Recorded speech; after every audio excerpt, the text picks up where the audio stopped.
Shalom bagi kita semua. Perkenalkan, nama saya Destimawati Areva dengan NIM 210103017 dari Prodi Pendidikan Kristen Anak Usia Dini Semester 3.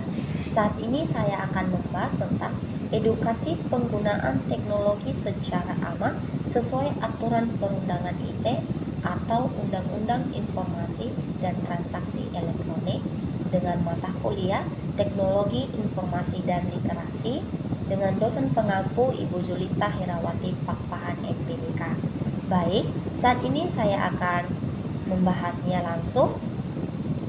Pada 27 Oktober 2016, Rapat Paripurna Dewan Perwakilan Rakyat mengesahkan Undang-Undang Nomor 19 Tahun 2016 tentang perubahan atas Undang-Undang Nomor 11 Tahun 2008. Pasal yang diubah adalah Pasal 27 ayat 1 dan ayat 3, Pasal 28 ayat 2, dan Pasal 31 ayat 3. Berikut rincian pada Undang-Undang tentang Informatika dan Transaksi Elektronik tersebut, yaitu menghindari multitafsir ketentuan larangan mendistribusikan, mentransmisikan, atau membuat dapat diaksesnya informasi elektronik bermuatan penghinaan atau pencemaran nama baik kepada ketentuan Pasal 27 ayat 3 dilakukan 3 perubahan, yaitu perubahannya sebagai berikut. Yang pertama, menambahkan penjelasan atas istilah mendistribusikan, mentransmisikan, atau membuat dapat diaksesnya informasi elektronik. Yang kedua, menegaskan bahwa ketentuan tersebut adalah delik aduan bukan delik umum. Dan yang ketiga adalah menegaskan bahwa unsur pidana pada ketentuan tersebut mengacu pada ketentuan pencemaran nama baik dan fitnah yang diatur dalam KUHP, Undang-Undang Nomor 11 Tahun 2008 tentang Informasi dan Transaksi Elektronik, disampaikan kepada DPR Republik Indonesia sebelum disahkan. Undang-Undang IT diundangkan pada tanggal 21 April tahun 2008 dan menjadi cyber law pertama di Indonesia. Menurunkan ancaman pidana pada 2 ketentuan, yaitu sebagai berikut. Yang pertama, ancaman pidana penghinaan atau pencemaran nama baik diturunkan dari pidana penjara paling lama 6 tahun menjadi paling lama 4 tahun dan denda dari paling banyak 1 miliar menjadi paling banyak 750 juta. Yang kedua, ancaman pidana pengiriman informasi elektronik berisi ancaman kekerasan atau menakut-nakuti dari pidana penjara paling lama 12 tahun menjadi paling lama 4 tahun dan denda dari paling banyak 2 miliar menjadi paling banyak 750 juta.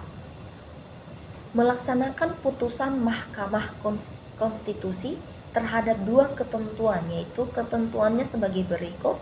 Yang pertama, mengubah ketentuan pasal 31 ayat 4 yang semula mengamatkan pengaturan tata cara intersepsi atau penyadapan dalam peraturan pemerintahan menjadi dalam undang-undang. Yang kedua, menambahkan penjelasan pada ketentuan pasal 5 ayat 1 dan ayat 2 mengenai keberadaan informasi elektronik dan dokumen elektronik sebagai alat bukti hukum yang sah. Seterusnya, melakukan sinkronisasi ketentuan hukum acara pada pasal 43 ayat 5 dan ayat 6 dengan ketentuan hukum acara pada KUHP, yaitu sebagai berikut. Yang pertama, penggeledahan atau penyitaan yang semula harus mendapatkan izin ketentuan pengadilan negeri setempat disesuaikan kembali dengan ketentuan KUHP.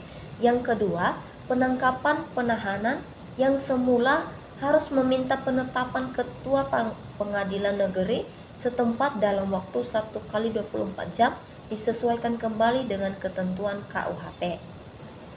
Memperkuat peran penyidik pegawai negeri sipil dalam Undang-Undang tentang Informasi dan Transaksi Elektronik pada ketentuan pasal 43 ayat 5. Yang pertama, kewenangan membatasi atau memutuskan akses terkait dengan tindak pidana teknologi informasi. Yang kedua, kewenangan meminta informasi dari penyelenggaraan sistem elektronik terkait tindak pidana teknologi informasi. Menambahkan ketentuan mengenai right to be forgotten atau hak untuk dilupakan pada ketentuan pasal 26, yaitu sebagai berikut. Yang pertama, setiap penyelenggara sistem elektronik wajib menghapus informasi elektronik yang tidak relevan yang berada di bawah kendalinya atas permintaan orang yang bersangkutan berdasarkan penetapan pengadilan. Yang kedua, setiap penyelenggaraan sistem elektronik wajib menyediakan mekanisme penghapusan informasi elektronik yang sudah tidak relevan. Memperkuat peran pemerintahan dalam memberikan perlindungan dari segi jenis gangguan akibat penyalahgunaan informasi dan transaksi elektronik dengan menyisipkan kewenangan tambahan pada ketentuan pasal 40, yaitu ketentuannya yang pertama adalah pemerintahan wajib melakukan pemecahan penyebarluasan informasi elektronik yang memiliki muatan yang dilarang. Yang kedua, pemerintahan berwenang melakukan pemutusan akses dan memerintahkan kepada penyelenggaraan sistem elektronik untuk melakukan pemutusan akses terhadap informasi elektronik yang memiliki muatan melanggar hukum. Baik, sekian penjelasan saya dari edukasi penggunaan teknologi secara aman sesuai aturan perundang-undangan ITE. Jikalau ada kesalahan penjelasan saya dari awal pertengahan hingga berakhirnya, saya mohon maaf. Shalom dan terima kasih.